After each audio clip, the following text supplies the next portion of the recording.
Sabe, algumas pessoas entram na nossa vida exatamente quando precisamos, como se o destino tivesse planejado aquele encontro muito antes de acontecer?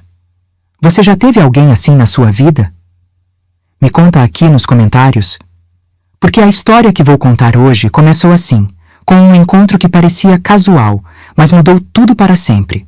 Era agosto de 1993, e o sol castigava as ruas de pedra de Santa Rita do Sapucaí, cidadezinha do interior de Minas Gerais, onde as tardes se arrastavam preguiçosas e as fofocas corriam mais rápido que o vento.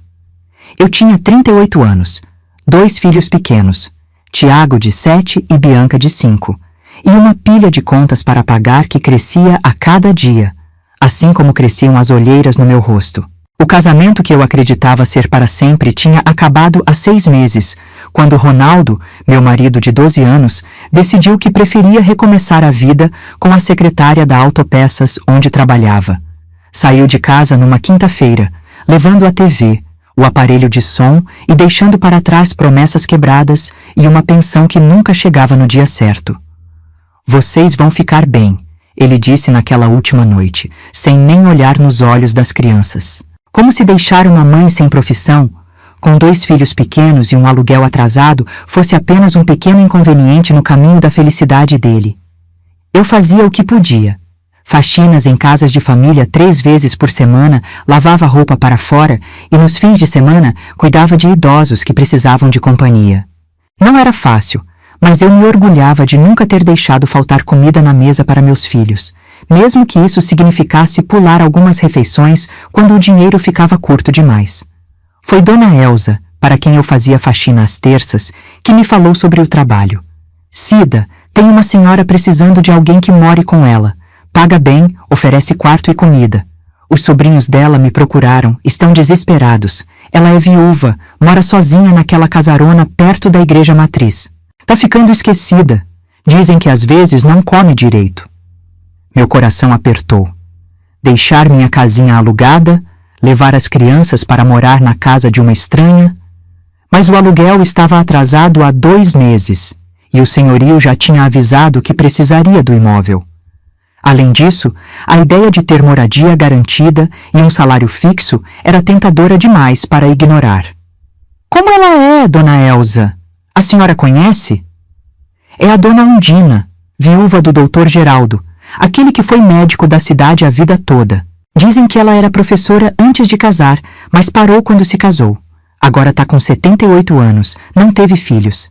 Meio ranzinza, pelo que falam, não gosta muito de conversa, mas paga em dia e não é de maltratar empregados.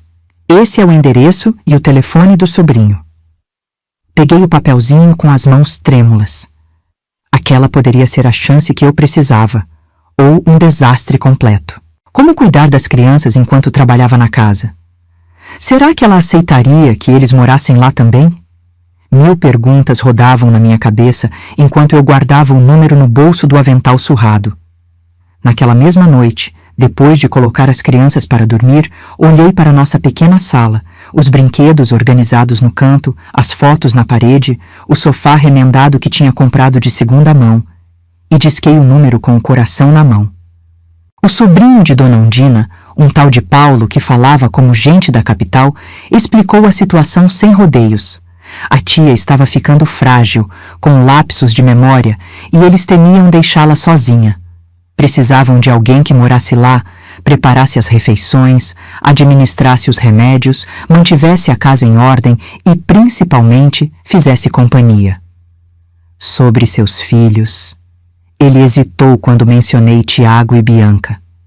Por um momento, achei que tudo estava perdido. Vou conversar com minha tia. Ela é reservada, vive sozinha há muitos anos. Mas a casa é grande, tem vários quartos vazios. Venha conversar com ela amanhã às 14 horas e veremos o que ela acha. Na manhã seguinte, vesti minha melhor roupa, uma saia azul marinho e uma blusa branca que guardava para ocasiões especiais. Arrumei os cabelos com cuidado, passei um batom clarinho e preparei as crianças como se fossem para a missa de domingo. Tiago, sempre sério e responsável além da idade, entendia a importância daquele encontro. Bianca, pequena e inquieta, só queria saber se a vovó nova teria balas. Não é uma vovó, filha, expliquei pacientemente enquanto trançava seus cabelos. É uma senhora que precisa de ajuda e nós vamos ajudá-la. E você precisa ficar quietinha e bem comportada, entendeu? A casa de Dona Undina era exatamente como as pessoas descreviam. Uma mansão de outro tempo, com muros altos, portão de ferro trabalhado e um jardim que, embora um pouco mal cuidado, ainda mostrava sinais de que já fora exuberante. A construção de 2 andares, com varandas amplas e janelas altas, parecia observar a cidade do alto de sua dignidade envelhecida, como a própria dona. Foi Paulo quem abriu o portão, acompanhado de uma mulher que se apresentou como sua esposa. Eles nos guiaram pelo caminho de pedras até a varanda, onde uma senhora de cabelos brancos, perfeitamente arrumados em um coque, estava sentada em uma cadeira de balanço, observando nossa chegada com olhos atentos e desconfiados. Dona Undina não era nem de longe o que eu imaginava. Esperava encontrar alguém frágil, confusa, visivelmente necessitada de ajuda. Em vez disso, vi uma mulher de postura ereta, vestida com elegância sóbria, um vestido azul escuro, um colar de pérolas discreto e um olhar tão penetrante que parecia enxergar através de mim.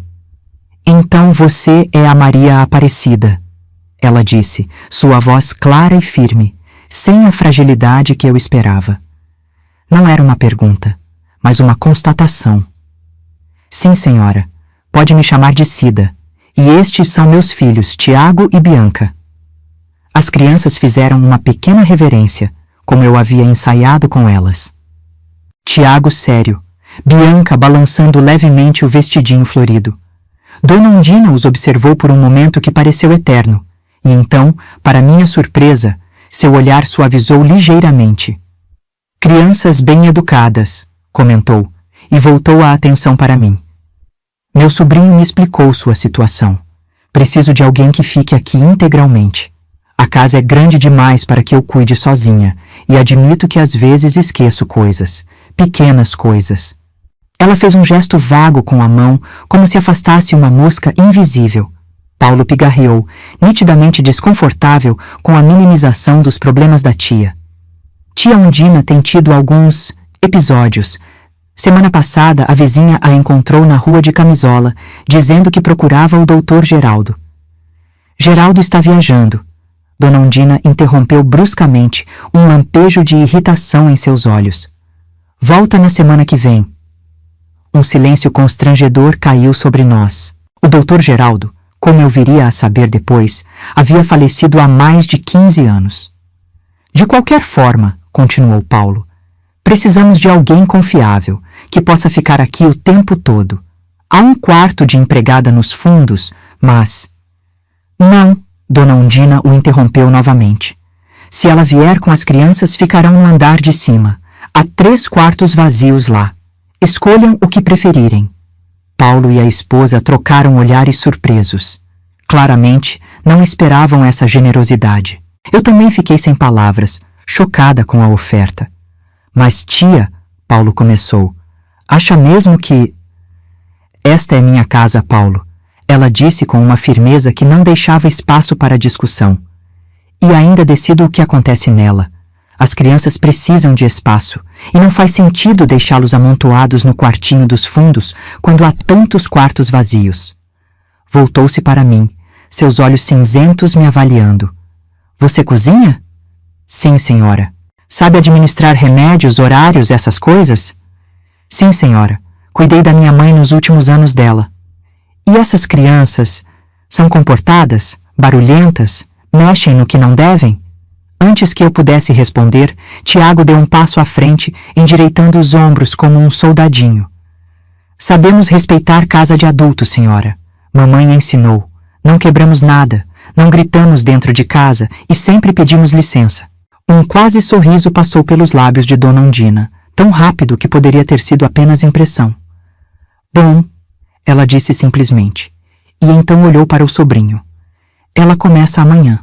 Acertem os detalhes do pagamento e me deixem descansar agora. Estou cansada. E com isso, levantou-se com a ajuda de uma bengala que eu não havia notado antes e caminhou lentamente para dentro da casa, deixando para trás um rastro de dignidade e o cheiro suave de lavanda. Paulo explicou os termos do trabalho, um salário que era quase o dobro do que eu conseguia juntar com minhas faxinas e trabalhos temporários, mais moradia e alimentação para mim e para as crianças. Em troca, eu deveria cuidar de tudo: a casa, as refeições, os remédios de Dona Undina, acompanhá-la em consultas médicas e, principalmente, garantir que não ficasse sozinha. Ela não é fácil, ele advertiu quando estávamos saindo. Sempre foi reservada, mas depois que o tio Geraldo morreu, ficou ainda mais fechada. Não espere conversas, nem agradecimentos, nem, carinho. Ela não é esse tipo de pessoa.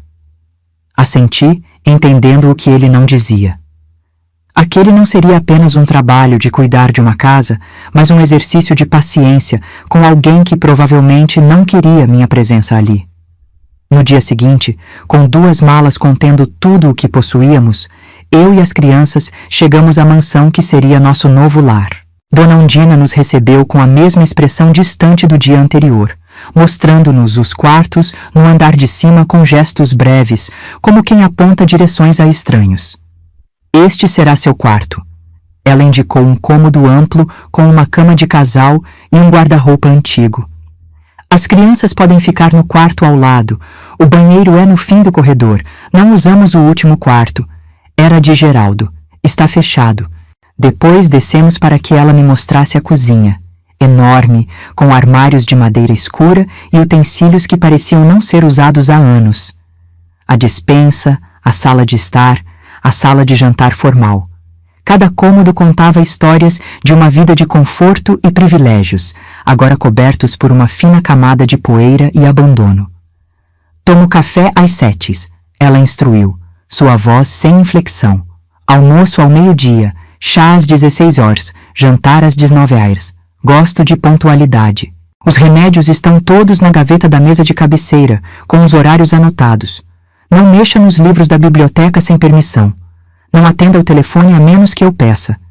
E, principalmente, ela fez uma pausa, olhando-me diretamente nos olhos. Não fique falando o tempo todo. Não suporto conversa sem propósito. Aquela última instrução me atingiu como um tapa. Sempre fui conversadeira, acostumada a preencher silêncios com histórias, perguntas, observações sobre o tempo ou as novidades da cidade. A ideia de trabalhar em silêncio, dia após dia, parecia um castigo desenhado especialmente para mim. Mas assenti, determinada a fazer aquilo funcionar.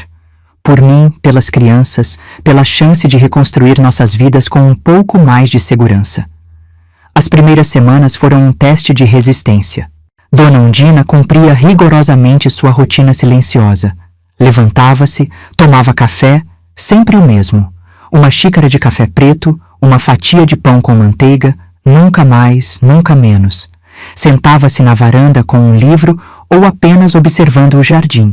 Depois almoçava, descansava, tomava chá, jantava e recolhia-se cedo. Raramente dirigia a palavra a mim além do necessário.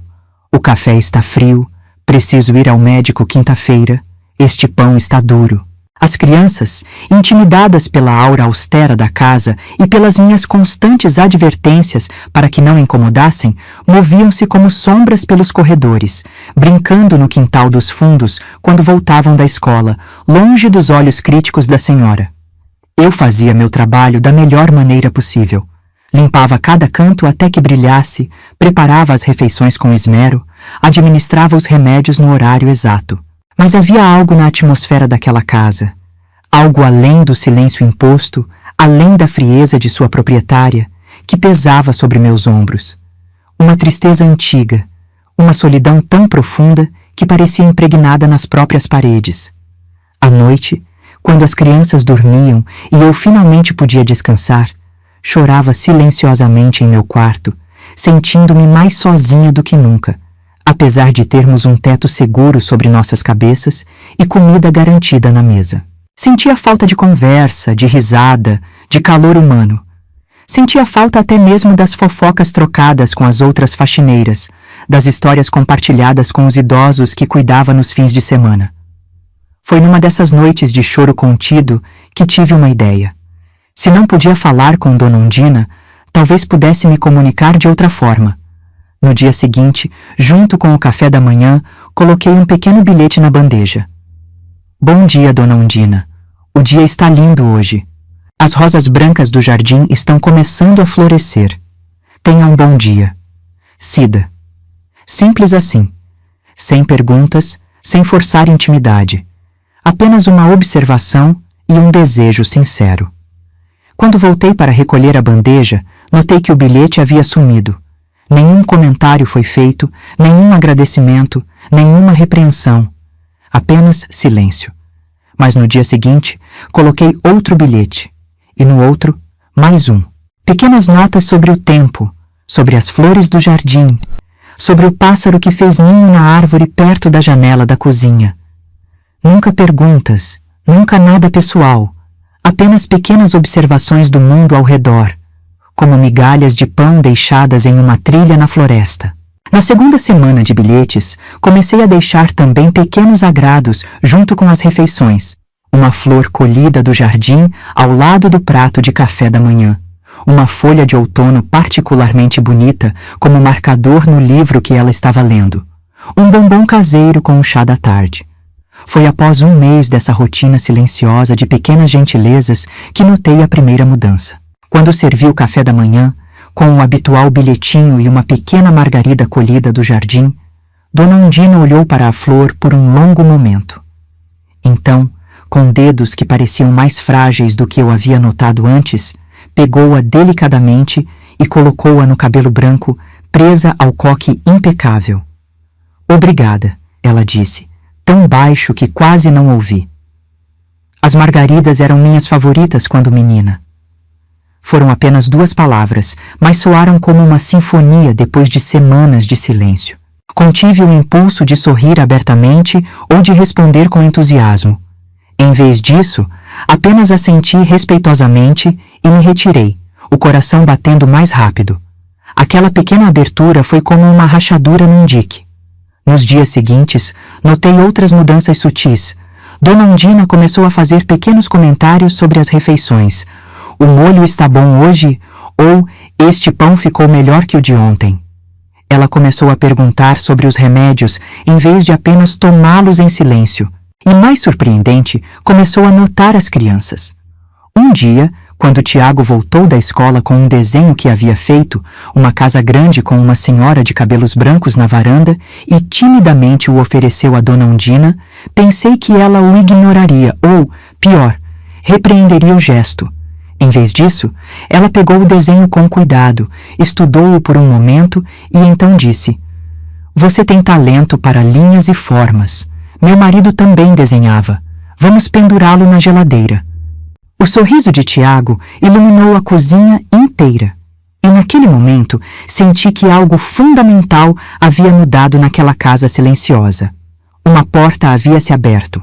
Não completamente, apenas uma fresta, mas era o suficiente para deixar entrar um pouco de luz em um lugar que havia permanecido na penumbra por tempo demais. Você já reparou como certos relacionamentos acontecem devagar, quase sem a gente perceber? Como fios que vão se entrelaçando dia após dia até formar um tecido resistente que nem mesmo o tempo consegue desfazer? Me conta aqui nos comentários. Porque foi assim que nasceu minha amizade com Dona Undina. Lenta, silenciosa, mas profunda como as raízes de uma árvore antiga. O primeiro Natal na casa foi um divisor de águas. Dezembro havia chegado com seu calor típico do interior de Minas, e eu não sabia como seria a data na mansão silenciosa. Nas 3 semanas que antecederam a festividade, não me atrevi a perguntar se poderia decorar a casa ou se a senhora gostaria de alguma celebração especial. Os bilhetinhos que trocávamos diariamente haviam evoluído para pequenas conversas durante as refeições, mas ainda havia territórios que eu temia invadir. Foi Bianca, com a inocência de seus 5 anos, quem quebrou o gelo numa tarde enquanto tomávamos chá na varanda. Um novo hábito que havia se formado naturalmente, com Dona Undina permitindo que eu a acompanhasse em vez de apenas servir e me retirar. "Vovó Undina", Bianca perguntou de repente, usando o apelido que havia criado para a senhora sem que ninguém a incentivasse. O Papai Noel sabe que a gente está morando aqui agora? Um silêncio seguiu a pergunta. Vi o rosto de Dona Undina se transformar. Primeiro surpresa, depois algo que parecia dor e, finalmente, uma suavidade que raramente demonstrava. Acho que precisamos escrever uma carta para ele, não é mesmo? Respondeu finalmente, colocando a xícara delicadamente no pires. Para ter certeza de que ele encontre vocês. Aquela noite, após as crianças dormirem, encontrei Dona Undina na sala, olhando para uma caixa antiga que havia retirado do porão. Quando me viu, fez algo inesperado. Convidou-me a sentar ao seu lado. Geraldo e eu nunca decoramos a casa para o Natal depois que nos casamos, ela disse, abrindo a caixa para revelar enfeites antigos, alguns claramente feitos à mão décadas atrás. Sempre passávamos as festas com minha família em Ouro Preto ou com a família dele em Belo Horizonte. Mas antes, quando eu era criança, minha mãe transformava nossa casa num verdadeiro presépio vivo. Seus dedos acariciaram um anjo de porcelana com uma asa quebrada. Talvez seja a hora de ressuscitar algumas tradições para as crianças. Na manhã seguinte, começamos a decorar a casa. Era como se uma comporta tivesse sido aberta. Dona Undina, que eu conhecera tão reservada e silenciosa, de repente contava histórias de seus natais de infância enquanto pendurávamos guirlandas nas portas. Falava sobre o pai, que sempre cortava um pinheiro do quintal para servir de árvore, sobre a mãe, que passava dias preparando quitutes especiais, sobre os irmãos, todos já falecidos, com quem brincava na noite de Natal até cair de sono. As crianças a seguiam fascinadas, absorvendo cada palavra, cada história, como plantas sedentas após longa estiagem. E ela, por sua vez, parecia florescer com a atenção deles, com suas perguntas inocentes, com sua excitação crescente conforme o dia se aproximava. Para minha surpresa, no dia 24 de dezembro, Dona Undina pediu que eu a levasse ao centro da cidade. Precisamos comprar presentes, ela anunciou, como se fosse a coisa mais natural do mundo. E assim passamos a tarde, a idosa de 78 anos, apoiada em seu braço no meu, percorrendo lojas com uma energia que eu não imaginava que possuísse, escolhendo cuidadosamente presentes para Tiago e Bianca. E este é para você, ela disse, entregando-me um pacote embrulhado com papel dourado quando voltamos para casa. Não abra até amanhã. Aquela noite, reunidos na sala de jantar que há meses não via um jantar formal, compartilhamos uma ceia que preparamos juntas. Eu, Dona Undina e até mesmo as crianças, que ajudaram a modelar os biscoitos de Natal, seguindo uma antiga receita de família que ela recitou de memória. No dia seguinte, os presentes ao pé da pequena árvore que havíamos decorado fizeram os olhos das crianças brilharem. Tiago ganhou um conjunto de lápis de desenho profissionais para desenvolver seu talento, como explicou Dona Undina. Bianca recebeu uma boneca de porcelana antiga, que era minha quando tinha sua idade, revelou a senhora com olhos marejados. Quando finalmente abri meu presente, encontrei um xale de seda azul cobalto, delicado e certamente caro. Combina com seus olhos, disse Dona Undina simplesmente, enquanto eu lutava contra as lágrimas. Foi a partir daquele Natal que tudo mudou definitivamente. O silêncio que antes dominava a casa, aos poucos foi substituído por conversas à mesa, pelo som do rádio que Dona Undina agora permitia que ficasse ligado durante o dia, pelas risadas das crianças que já não precisavam se esconder nos fundos para serem crianças. As visitas de Paulo e sua esposa, antes tensas e formais, tornaram-se mais relaxadas à medida que notavam a mudança na tia. Eles observavam surpresos como ela agora pedia a opinião de Tiago sobre onde pendurar um quadro, ou como deixava Bianca ajudá-la a regar as plantas do jardim, que aos poucos voltava a florescer sob cuidados renovados. Nunca vi minha tia assim, Paulo comentou comigo certo dia, enquanto observávamos Dona Undina ensinando Bianca a fazer crochê na varanda. Nem mesmo quando o tio Geraldo era vivo, ela sempre foi contida. Às vezes as pessoas precisam apenas de um pouco de tempo, respondi, sem elaborar mais. Sabia instintivamente que o que estava acontecendo entre nós, essa família improvável que estávamos formando, era algo delicado demais para ser discutido abertamente. Com o passar dos meses, nossa rotina se transformou. O café da manhã, antes uma refeição silenciosa e formal, tornou-se um momento de planejamento do dia. Dona Undina queria saber como Tiago estava se saindo na escola, se Bianca havia melhorado da tosse, quais eram os planos para o jardim naquela semana. O chá da tarde, que antes ela tomava sozinha, transformou-se num ritual esperado por todos. Eu preparava biscoitos ou bolo e nos reuníamos na varanda ou, nos dias mais frios, na sala de estar junto à lareira. Ali, Dona Undina começou a compartilhar histórias, de sua juventude como professora primária antes do casamento, dos bailes da década de 40 onde conheceu Geraldo, da vida como esposa de médico numa época em que isso carregava responsabilidades sociais específicas. Tive que abandonar a sala de aula quando nos casamos, ela contou certa tarde enquanto a chuva batia nas janelas. Era o esperado. A esposa do médico da cidade não podia trabalhar. Tinha que estar disponível para receber, para acompanhá-lo em eventos, para fazer trabalho voluntário na igreja.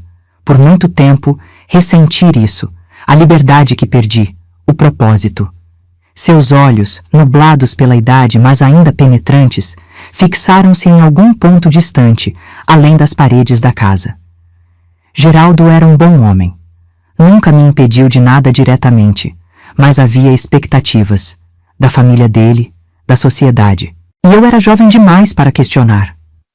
Essas confidências, oferecidas em fragmentos ao longo de tardes quietas, me permitiram montar o quebra-cabeça que era Undina Alves Prado.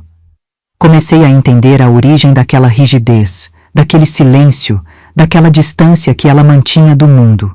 Era uma mulher que havia sacrificado seus próprios sonhos em nome de expectativas alheias, que havia se moldado ao papel que lhe fora designado, até que sua verdadeira essência ficou escondida tão profundamente que talvez nem ela mesma soubesse mais onde encontrá-la. Uma noite, depois que as crianças já estavam na cama, encontrei-a na biblioteca, o santuário que antes me era praticamente proibido, mas que agora frequentávamos juntas regularmente. Ela estava folheando um álbum de fotografias antigo, lágrimas silenciosas escorrendo pelo rosto enrugado. Meu primeiro impulso foi recuar, deixá-la com sua privacidade. Mas algo me fez ficar. "Posso ver?" perguntei suavemente, sentando-me ao seu lado no sofá de couro. Ela assentiu, passando-me o álbum aberto numa página que mostrava um jovem casal, ela e Geraldo, presumivelmente, sorridentes em frente a uma casa pequena e simples, muito diferente da mansão onde estávamos. "Nossa primeira casa", ela explicou, a voz embargada. "Antes de nos mudarmos para cá. Antes de ele se tornar o médico mais respeitado da região. Antes de... tudo." Olhei para a fotografia com atenção. A jovem Undina da foto mal se parecia com a senhora ao meu lado. Não apenas pela juventude óbvia, mas pela expressão aberta, pelo sorriso genuíno que iluminava seu rosto. Era o retrato de alguém cheio de esperança, de planos, de alegria. "Éramos felizes ali", ela continuou, virando a página para mostrar mais fotos daquela época. "A casa era pequena, mas era nossa. Eu ainda dava aulas. Geraldo atendia no posto de saúde municipal e estava começando sua clínica particular. Não tínhamos muito, mas tínhamos... propósito." "O que mudou?" perguntei, sentindo que ela precisava falar sobre isso. "Sucesso", respondeu simplesmente. "A clínica de Geraldo prosperou. Compramos esta casa. Entramos para a sociedade. De repente, havia jantares para organizar, aparências a manter, expectativas a cumprir. E sem perceber, fomos nos distanciando. Não fisicamente, Geraldo sempre foi um marido presente à sua maneira. Mas nos perdemos de nós mesmos, de quem éramos quando nos conhecemos. Virou mais algumas páginas, mostrando fotos da casa atual recém-adquirida, de eventos sociais, de viagens. Em cada uma delas, notei como seu sorriso se tornava mais contido, seu olhar mais distante. "Sempre quisemos filhos", ela revelou, chegando a páginas que mostravam apenas os dois, envelhecendo ao longo dos anos. Mas não vieram. Na época, os médicos diziam que era problema meu, embora hoje se saiba que homens também podem ser a causa. Geraldo nunca me culpou abertamente, mas senti que o decepcionei.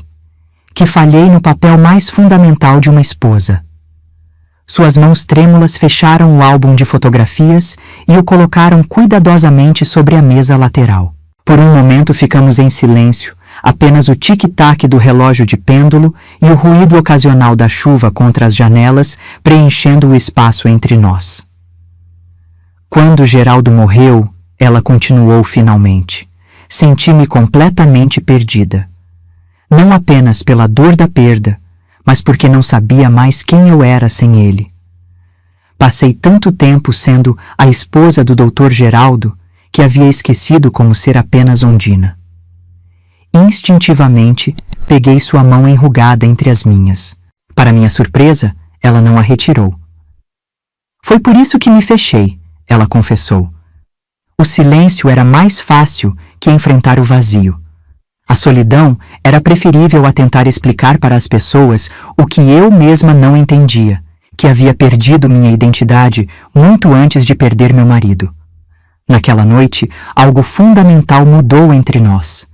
Não era mais apenas uma relação de empregada e patroa, nem mesmo de cuidadora e idosa. Era uma amizade nascente, construída sobre um alicerce de compreensão mútua e respeito.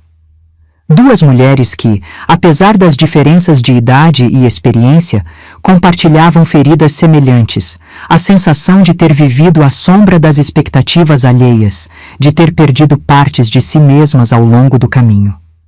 Nos meses que se seguiram, nossa rotina se transformou ainda mais. Agora tomávamos café juntas todas as manhãs na varanda, planejando o dia. Ela começou a me perguntar sobre minha vida, meu casamento fracassado, meus sonhos interrompidos. Sempre quis ter estudado mais, confidenciei certa manhã, enquanto observávamos Tiago e Bianca caminhando para a escola. Só consegui terminar o primário. Casei cedo demais, tive filhos cedo demais. Ronaldo não gostava que eu tivesse ideias, como ele dizia. Dona Ondina franziu o senho, aquela expressão severa que agora eu sabia esconder uma profunda indignação. Nunca é tarde para aprender, Cida. Veja só, eu estou aprendendo a ser uma pessoa diferente aos 78 anos. Você tem toda a vida pela frente. Na semana seguinte, ela me surpreendeu trazendo livros, romances simples no início, depois alguns mais elaborados, material do supletivo. Vamos estudar juntas, ela propôs, com aquele tom que não admitia recusa. Minha mente está ficando preguiçosa com a idade. Ensinar você me manterá alerta. E assim começaram nossas sessões noturnas de estudo, depois que as crianças estavam na cama. Sob sua tutela paciente, redescobri o prazer de aprender. Ela havia sido professora, afinal, e sabia exatamente como explicar conceitos difíceis de maneira que eu pudesse compreender. Com seu incentivo, inscrevi-me no supletivo e, aos 39 anos, retomei os estudos formais que havia abandonado décadas antes. As crianças também floresciam nesse novo ambiente. Tiago, sempre sério e responsável, encontrou em Dona Ondina uma mentora que valorizava sua inteligência e criatividade. Ela passou a ajudá-lo com as lições de casa, a discutir livros com ele, a encorajar seu talento para o desenho com materiais de qualidade e orientação. Bianca, por sua vez, conquistou o coração da idosa com sua alegria espontânea e curiosidade infinita. As duas desenvolveram rituais próprios. Bianca ajudava Dona Ondina a alimentar os pássaros todas as manhãs, e a senhora ensinou a menina a fazer crochê, exatamente como sua avó lhe ensinara tantas décadas atrás. A casa, antes silenciosa e sombria, agora vivia. As janelas permaneciam abertas durante o dia, deixando entrar luz e ar fresco. O rádio tocava na cozinha enquanto eu preparava as refeições, muitas vezes com Dona Ondina ao meu lado, repassando antigas receitas de família. O jardim, sob nossos cuidados combinados, voltou a florescer, tornando-se o orgulho da vizinhança. Os vizinhos, que antes se mantinham distantes, começaram a fazer visitas ocasionais, trazendo doces ou apenas passando para um café. Para minha surpresa, Dona Undina os recebia com uma cordialidade que nunca demonstrara antes. Isolei-me por tempo demais, ela admitiu após uma dessas visitas.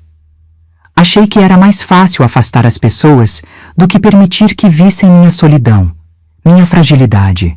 Mas você e as crianças me mostraram que há mais força em se abrir do que em se fechar. Um domingo por mês passou a ser dia de almoço especial.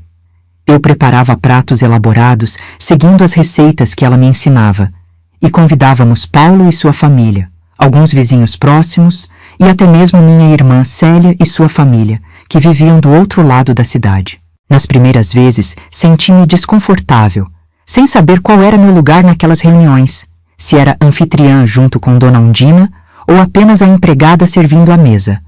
Mas ela resolveu isso com sua nova franqueza característica. Sente-se, Cida, ela ordenou na primeira vez que tentei me retirar para a cozinha após servir o almoço. Esta é tanto sua casa quanto minha agora. Somos uma família. Família. A palavra caiu como um bálsamo sobre meu coração ferido.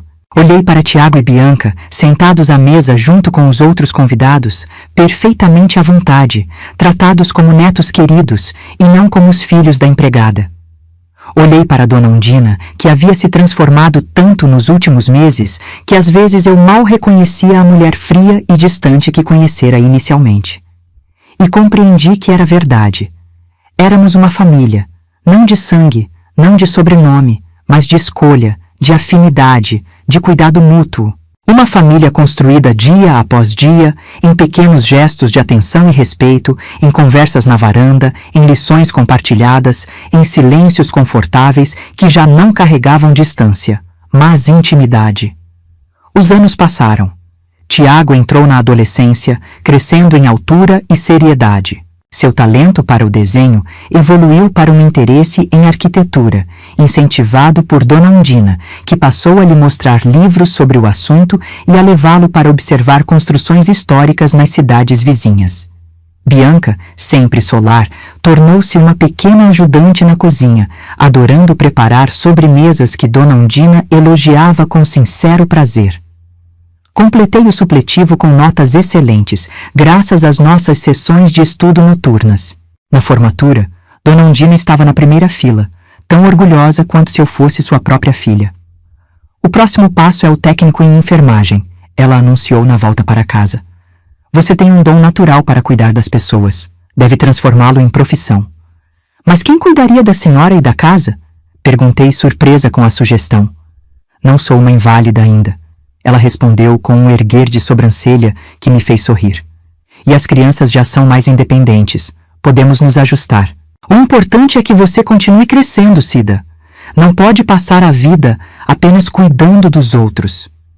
Era uma lição que ela mesma havia aprendido tardiamente e agora se esforçava para me ensinar mais cedo. E assim, com seu incentivo e apoio financeiro, matriculei-me no curso técnico de enfermagem no ano seguinte. As crianças, agora com 11 e 9 anos, já eram bastante independentes, e Dona Undina, apesar dos 81 anos, mantinha-se lúcida e ativa, assumindo naturalmente mais responsabilidades na casa enquanto eu estudava. Foi durante meu segundo ano de curso que aconteceu o primeiro susto. Voltei da aula uma noite e encontrei Dona Undina caída no banheiro, consciente mas incapaz de se levantar sozinha. Havia escorregado e, embora não tivesse quebrado nada, o episódio nos alertou para sua fragilidade crescente. Talvez devêssemos considerar contratar uma ajudante, sugeri nos dias seguintes, preocupada em deixá-la sozinha enquanto eu estava na escola. Bobagem, ela respondeu com a teimosia que eu conhecia bem. Foi apenas um escorregão. Poderia acontecer com qualquer um. Mas outros sinais começaram a aparecer. Pequenos esquecimentos. Onde havia colocado os óculos, se já havia tomado o remédio da pressão, o que havíamos combinado para o jantar. Nada alarmante, nada que não pudesse ser atribuído à idade. Mas me preocupava, especialmente porque agora eu entendia melhor os riscos, graças ao curso de enfermagem. passamos a fazer adaptações discretas. Instalei barras de apoio no banheiro, trocamos as fechaduras para versões mais fáceis de operar, comecei a deixar bilhetes com lembretes sobre medicações e compromissos. Paulo e sua esposa passaram a visitar com mais frequência, muitas vezes sem avisar, claramente verificando se estava tudo bem. Mas o mais notável foi como, ao invés de resistir a essas mudanças, Dona Undina as aceitou com uma dignidade tranquila. "Estou ficando velha, Cida", ela me disse uma noite, enquanto fazíamos crochê juntas na sala, outra atividade que havíamos começado a compartilhar. "Não tenho medo disso. Tive uma vida longa e os últimos anos foram os mais felizes, graças a você e às crianças." Suas palavras me emocionaram profundamente. Pensei em como nossas vidas haviam se entrelaçado, em como essa mulher que inicialmente me intimidara tanto havia se tornado praticamente uma mãe para mim, uma avó para meus filhos. "A senhora nos deu muito mais do que nós demos a você", respondi, sentindo a gratidão apertar minha garganta. "Um lar, estabilidade, educação." "Bobagem", ela interrompeu, com aquele tom brusco que nunca perdera completamente. "Vocês me deram vida novamente, isso não tem preço." Nos anos seguintes, estabelecemos uma rotina que acomodava as necessidades de todos. Completei o curso de enfermagem e consegui um emprego part-time no posto de saúde local, aplicando meus conhecimentos enquanto ainda cuidava de Dona Undina e da casa. Tiago, agora com 15 anos, entrou para o ensino médio com planos de prestar vestibular para arquitetura. Bianca, aos 13, mostrava talento para música, tomando aulas de piano financiadas por Dona Undina, que adorava ouvi-la praticar no antigo piano da sala que ficara silencioso por décadas. Nossa família não convencional enfrentava os desafios juntos. Quando Tiago teve seu primeiro desentendimento sério na escola, foi Dona Undina quem o sentou para uma conversa franca sobre responsabilidade e respeito. Quando Bianca começou a mostrar os sinais da adolescência, questionando regras e testando limites, a sábia senhora me aconselhou a dar espaço para que ela descobrisse seu próprio caminho sem sufocar sua personalidade vibrante.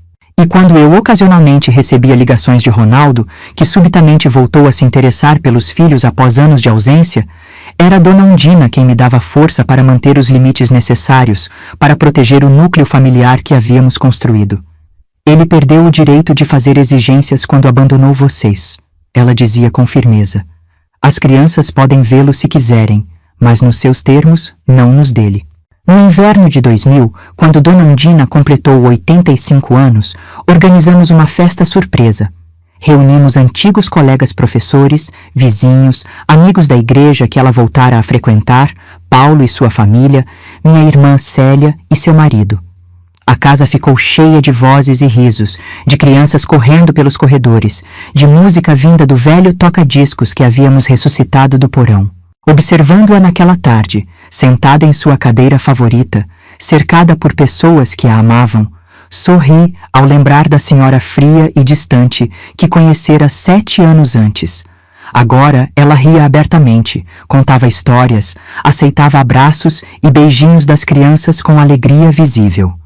Quando todos se foram e estávamos apenas nós 4, eu, ela, Tiago e Bianca, sentados na varanda aproveitando a brisa da noite, ela segurou minha mão com força surpreendente para alguém de sua idade. "Obrigada por hoje", disse simplesmente. "Por tudo." "Nós é que agradecemos", respondi, olhando para os rostos sorridentes dos meus filhos. "A senhora nos deu muito mais do que uma casa."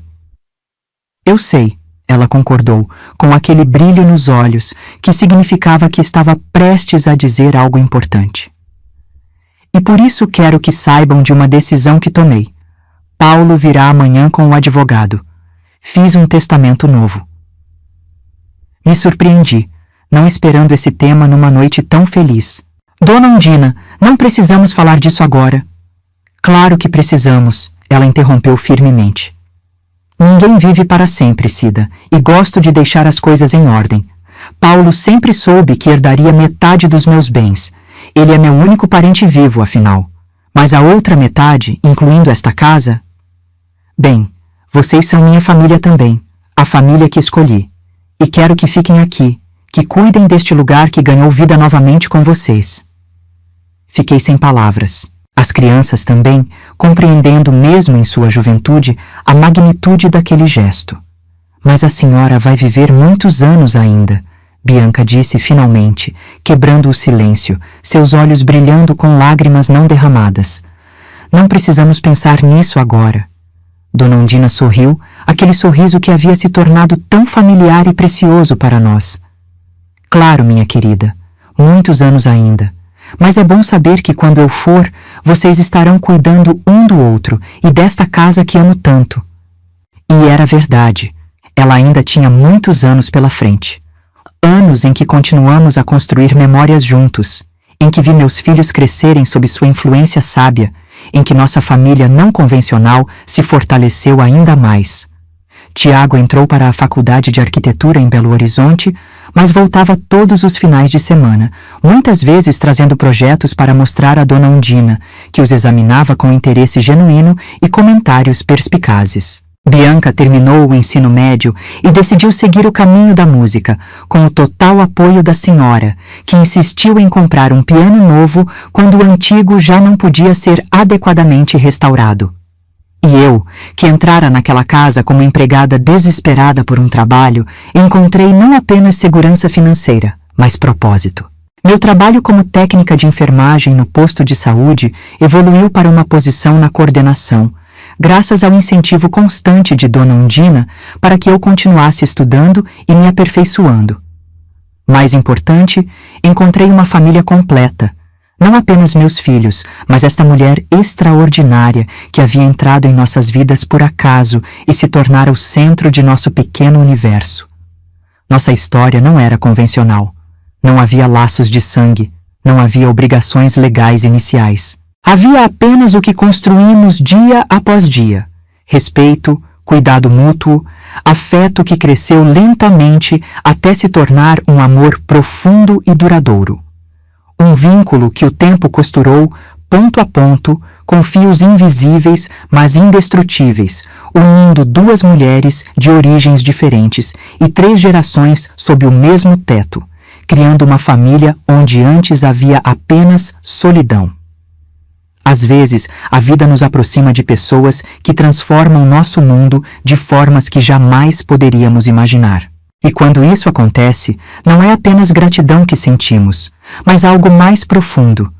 Um entendimento de que alguns encontros são verdadeiros presentes do destino. Você já viveu algo assim? Me conta aqui embaixo, porque a história que compartilho hoje é sobre o amor que transcende o sangue e redefiniu completamente minha compreensão do que significa família. O inverno de 2006 chegou frio e implacável, castigando nossa pequena cidade mineira com temperaturas que nos faziam acender a lareira diariamente. Dona Undina, agora com 91 anos, sentia mais que todos os efeitos da estação. Seus ossos, fragilizados pela idade, pareciam sofrer com cada mudança de temperatura. Ela havia envelhecido graciosamente ao longo dos anos, mantendo a mente afiada e o espírito forte mesmo quando o corpo começou a falhar. Nos últimos meses, porém, notei mudanças preocupantes. Cansava-se mais facilmente. Às vezes perdia o equilíbrio ao levantar-se da cama. A tosse que começava com o frio demorava semanas para passar. Tiago, agora com 20 anos e no 3º ano de arquitetura, vinha para casa todos os finais de semana, trazendo vida nova para a mansão com suas histórias da faculdade e seus projetos ambiciosos. Bianca, aos 18, cursava o 1º ano de música na mesma universidade que o irmão, voltando igualmente aos finais de semana para encher a casa com melodias no piano da sala. Eu, aos 51 anos, dividia meu tempo entre o trabalho no posto de saúde e os cuidados com Dona Undina, que se tornavam cada vez mais intensos. Havia contratado uma ajudante para as manhãs quando eu estava no trabalho, mas insistia em cuidar pessoalmente dela pelo resto do dia. Não era uma obrigação, era amor, puro e simples. Esta mulher havia se tornado minha família tanto quanto meus próprios filhos. Havíamos compartilhado 13 anos de vida, vendo meus filhos crescerem, transformando uma casa silenciosa em um lar, construindo uma família onde antes havia apenas solidão. Foi numa manhã particularmente fria de julho que recebi o telefonema no trabalho. Joana, a ajudante que ficava com Dona Undina pela manhã, estava em pânico. Dona Cida, a Dona Undina caiu. Estava indo para o banheiro e caiu. Não consigo levantá-la e ela está com muita dor na perna. Corri para casa, o coração acelerado de medo. Encontrei Dona Undina no chão do corredor, consciente mas visivelmente em dor, o rosto contorcido em uma careta que tentava bravamente disfarçar quando me viu. Que besteira minha, ela disse tentando sorrir. Escorreguei como uma tola. Mas eu sabia, com meus anos de experiência em enfermagem, que não era apenas um escorregão. A perna estava em um ângulo estranho e o inchaço já começava a aparecer. Uma fratura de quadril. O pesadelo de qualquer pessoa idosa. A ambulância a levou para o hospital regional, onde a suspeita foi confirmada, fratura no colo do fêmur, exigindo cirurgia imediata. Passei a noite inteira ao seu lado na enfermaria, observando seu rosto adormecido após a medicação, tão vulnerável quanto nunca a havia visto antes. A cirurgia foi um sucesso, mas a recuperação seria longa. Quando a trouxemos de volta para casa, uma semana depois, era uma Dona Undina diferente que cruzou aquela porta, fisicamente diminuída, dependente, precisando de ajuda para as tarefas mais básicas. Odeio ser um fardo, ela murmurou quando a ajudei a se acomodar em sua cama, agora transferida para o escritório no térreo, já que as escadas se tornaram impossíveis. A senhora nunca será um fardo, respondi com firmeza, ajeitando os travesseiros sob sua cabeça. Cuidou de nós por tantos anos. Agora é nossa vez de cuidar da senhora. Reorganizamos nossas vidas em torno das necessidades dela. Tiago transferiu temporariamente seus estudos para a modalidade à distância, para poder estar mais presente.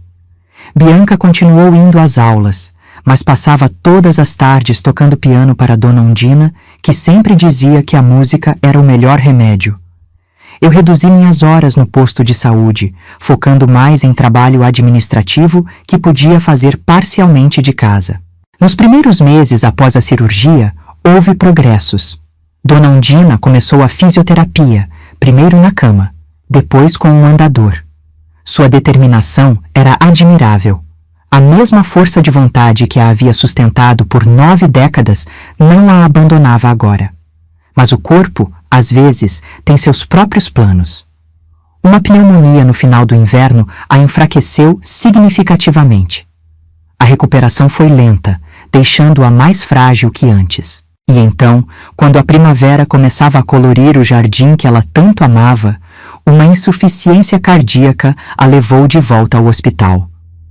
Não estou pronta para ir. Ela me confessou numa noite, quando estávamos sozinhas no quarto de hospital, sua mão frágil apertando a minha com força surpreendente. Ainda tenho tanto para ver. O Tiago se formando, a Bianca dando seu primeiro recital solo, você finalmente tirando férias decentes para conhecer o mar. E a senhora vai ver tudo isso, respondi, engolindo as lágrimas que ameaçavam cair. Estamos longe de terminar nossa história juntas. Mas nós duas sabíamos, sem precisar dizer em voz alta, que o tempo estava se esgotando. Quando voltamos para casa após 2 semanas no hospital, Dona Undina pediu para ser instalada na varanda, de onde podia ver o jardim em flor. Quero falar com Paulo, ela anunciou na manhã seguinte. E com Dr. Mendes, meu advogado. Há assuntos que precisam ser resolvidos. Não argumentei. Conhecia-a bem demais para tentar dissuadi-la quando tomava uma decisão. Paulo chegou no mesmo dia, o rosto preocupado ao ver a tia tão debilitada. Dr. Mendes, um senhor quase tão idoso quanto ela, apareceu na manhã seguinte, pasta de couro debaixo do braço. Eles se reuniram no quarto improvisado, portas fechadas por quase 2 horas.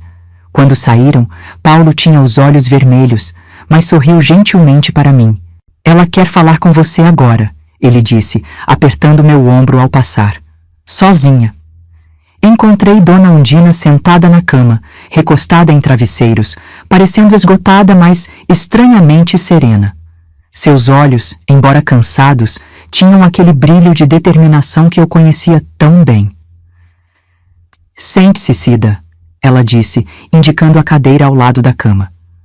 Quando obedeci, ela pegou minha mão entre as suas, os dedos finos e enrugados, traçando círculos na minha palma. Precisamos conversar sobre o futuro. Dona Undina, a senhora vai ficar bem, comecei, mas ela ergueu uma mão para me silenciar. Não viemos aqui para mentir uma para a outra, minha querida. Sempre fomos honestas, e não vamos parar agora. Ela fez uma pausa, respirando profundamente. Estou morrendo, Cida. Não hoje, talvez não amanhã, mas em breve. E preciso ter certeza de que vocês estarão bem quando eu me for. As lágrimas que eu havia contido por semanas finalmente transbordaram. Não tentei escondê-las. Não havia necessidade de fingir força diante desta mulher que me conhecia por dentro e por fora. Fiz um novo testamento. Ela continuou, sua voz firme apesar da evidente dificuldade em respirar. Confirmei o que já havia decidido há anos. Esta casa, todos os móveis, meus investimentos, tudo dividido. Metade para Paulo, que é meu sangue e sempre cuidou de mim à sua maneira. E metade para você e as crianças, que são a família que escolhi no final da vida. Dona Undina, sussurrei, a voz embargada pela emoção. A senhora já nos deu tanto. Não precisamos. Não é sobre precisar, Cida. Ela interrompeu apertando minha mão. É sobre merecer. Vocês merecem. E mais que isso, esta casa merece continuar sendo um lar. Um lar cheio de música, de risadas, de vida. Como vocês a fizeram ser novamente. Ela alcançou o criado mudo, pegando um envelope que o advogado deixara. Está tudo aqui, documentado e legal. Paulo concordou com tudo. Ele tem a própria casa, a própria família. Sabe que este lugar pertence a vocês tanto quanto a mim. Peguei o envelope com mãos trêmulas, incapaz de responder. O que se diz a alguém que não apenas muda sua vida, mas garante seu futuro, o futuro de seus filhos? Não estou fazendo isso como pagamento, ela continuou, como se lesse meus pensamentos. O que tivemos vai muito além de serviços prestados ou dinheiro. Você cuidou de mim com o coração, Cida. A casa, o dinheiro, isso não é recompensa. É continuidade. É para que o que construímos juntas não acabe quando eu me for. Naquela noite, reunidos ao redor de sua cama, eu, Tiago, Bianca, ouvimos histórias da juventude de Dona Undina. Histórias que ela já havia contado antes, mas que ganhavam nova dimensão agora, como um legado sendo passado adiante. Falou dos bailes da década de 40, de como conheceu Geraldo, de seus sonhos de juventude, de suas decepções e alegrias. Vivi uma vida longa, ela disse, olhando para cada um de nós com aqueles olhos que, apesar da idade, nunca perderam a intensidade. Com altos e baixos, como qualquer vida. Mas os últimos 13 anos foram os melhores. Vocês me deram algo que achei que nunca teria, uma família verdadeira. Não ligada por obrigação ou sangue, mas por escolha diária, por amor genuíno. As semanas seguintes foram um tempo precioso e agridoce. Dona Undina tinha dias bons e dias ruins. Nos dias bons, sentava-se na varanda, observava o jardim, ouvia Bianca tocar piano, revisava os projetos de Tiago, discutia livros comigo. Nos dias ruins, dormia muito, respirava com dificuldade, às vezes confundia o presente com o passado. Foi num desses dias ruins que ela me chamou para perto, a voz quase um sussurro. Quero uma rosa branca, ela disse, os olhos semicerrados de cansaço. Quando chegar a hora, uma rosa branca comigo. Entendi o que ela pedia. Assenti, incapaz de falar, segurando sua mão até que adormecesse novamente. A ligação veio numa terça-feira. Eu estava no trabalho quando Tiago telefonou, a voz controlada, mas tensa. Mãe, venha para casa. Acho que é hora. Quando cheguei, Dona Undina estava inconsciente, a respiração irregular e superficial. O médico já havia estado lá e ido embora, deixando claro que não havia mais nada a fazer, além de mantê-la confortável. Tiago e Bianca estavam ao lado da cama, segurando suas mãos, os rostos marcados por lágrimas silenciosas. Juntei-me a eles, formando um círculo em torno da mulher que havia transformado nossas vidas de maneiras que nunca poderíamos ter imaginado 13 anos antes, quando cruzamos aquela porta pela primeira vez. Por horas, nos revezamos falando com ela, mesmo sem saber se podia nos ouvir. Relembramos momentos felizes, expressamos nossa gratidão, dissemos tudo o que precisava ser dito.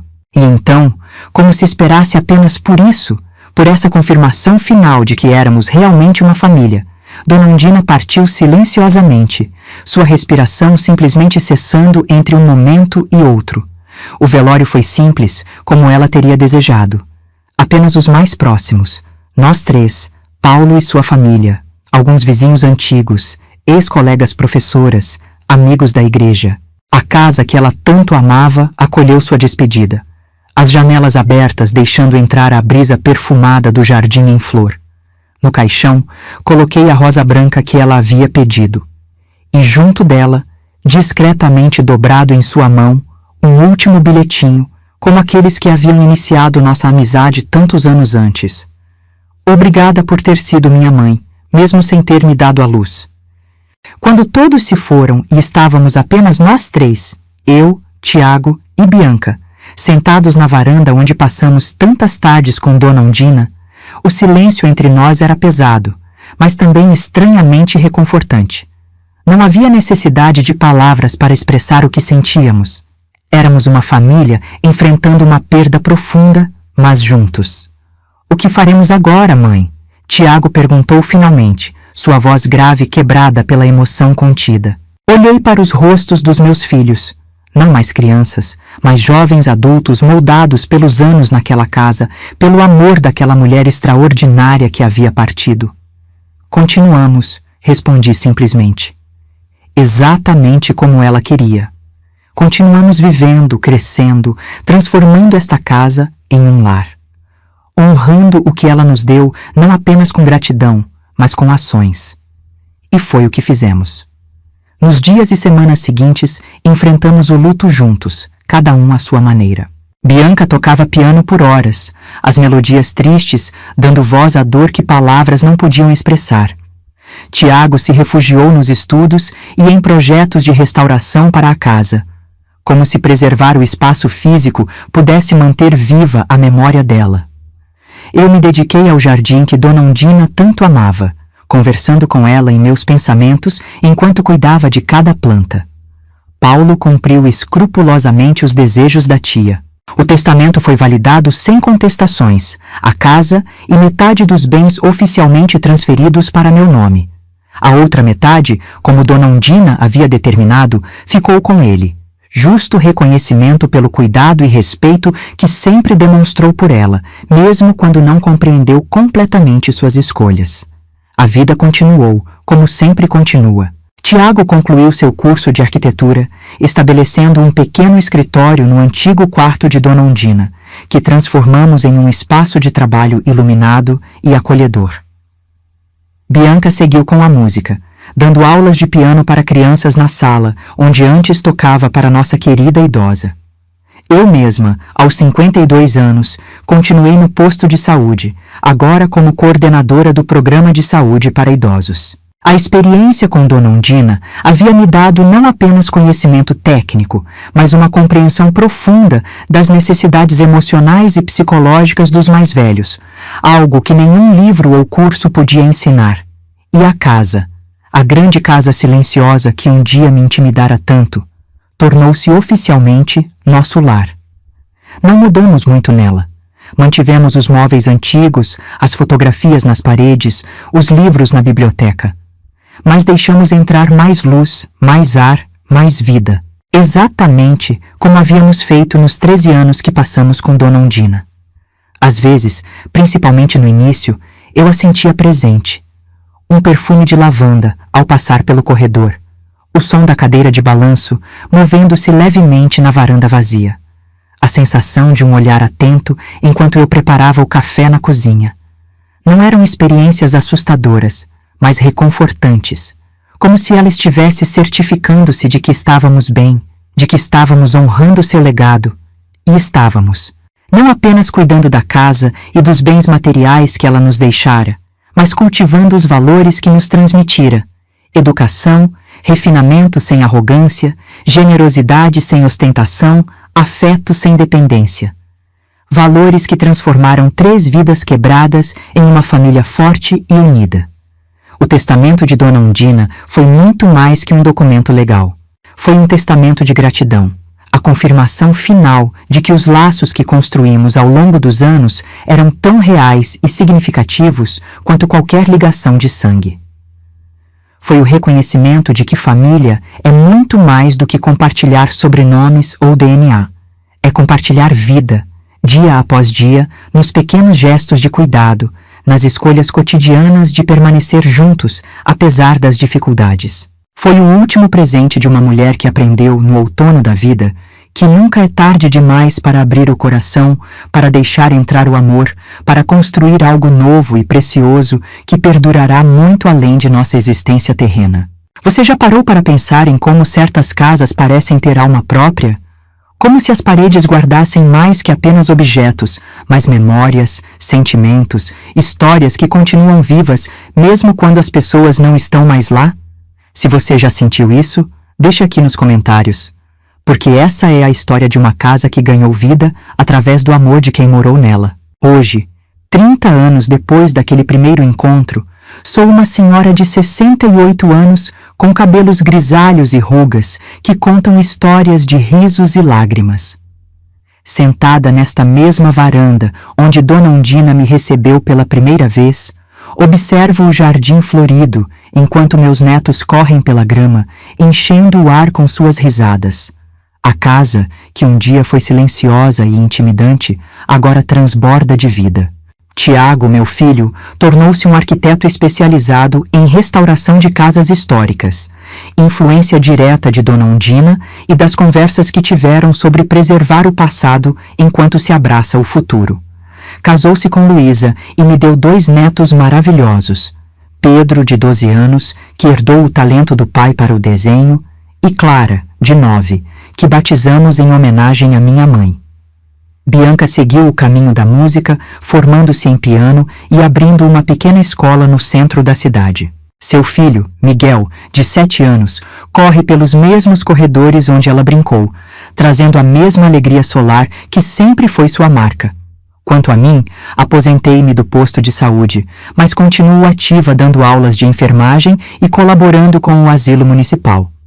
É minha forma de honrar a memória de Dona Undina, transformar em serviço aos outros tudo o que aprendi com ela.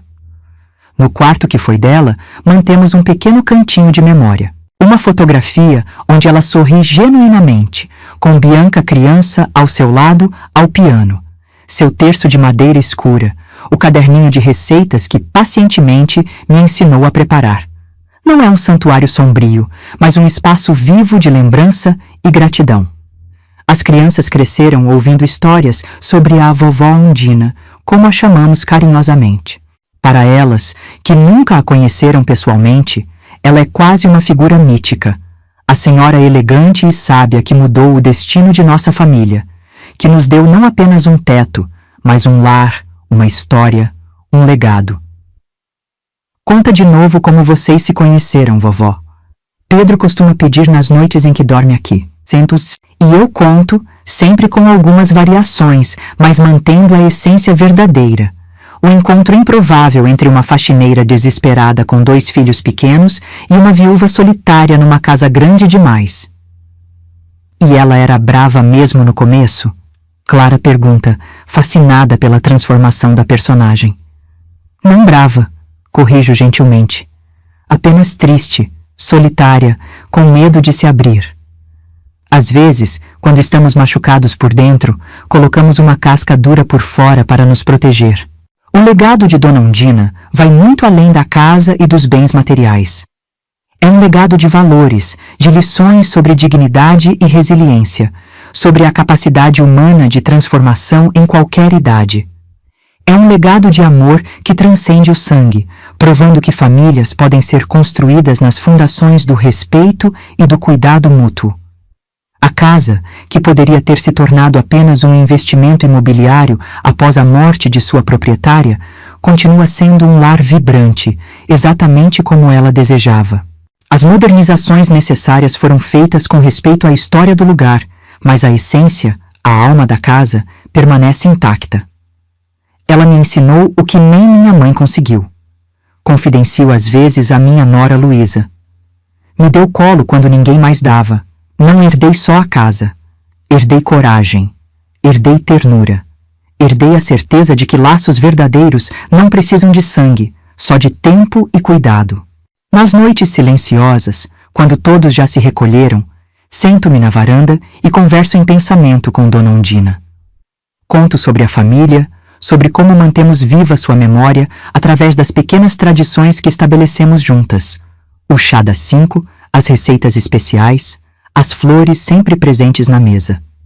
Nossa história não é convencional. Começou com 2 mulheres quebradas, cada uma à sua maneira. Uma pela solidão após décadas vivendo à sombra do marido. Outra pelo abandono e pelo peso de criar 2 filhos sozinha. Não havia razão lógica para darmos certo, para nos tornarmos família. E, no entanto, algo aconteceu naqueles 13 anos que compartilhamos. Algo que transcendeu nossas diferenças e encontrou o terreno comum da humanidade compartilhada, da necessidade universal de conexão, de pertencimento. Vó, meu neto Pedro me perguntou recentemente, você sente falta da vovó Undina? Todos os dias, respondi honestamente. Mas também a encontro todos os dias, no seu talento para desenho, que ela foi a primeira a reconhecer, no jeito que sua irmã se senta ao piano, no cheiro das rosas do jardim que plantamos juntas. Pessoas que amamos nunca nos deixam completamente, Pedro. Elas continuam vivendo através do que nos ensinaram, do que construímos juntos. Esta é minha história. Uma história de encontros improváveis, de segundas chances, de amor que transcende convenções sociais. Uma história que prova que família pode ser encontrada nos lugares mais inesperados, que laços profundos podem ser tecidos entre pessoas que o mundo veria como diferentes demais para se conectarem.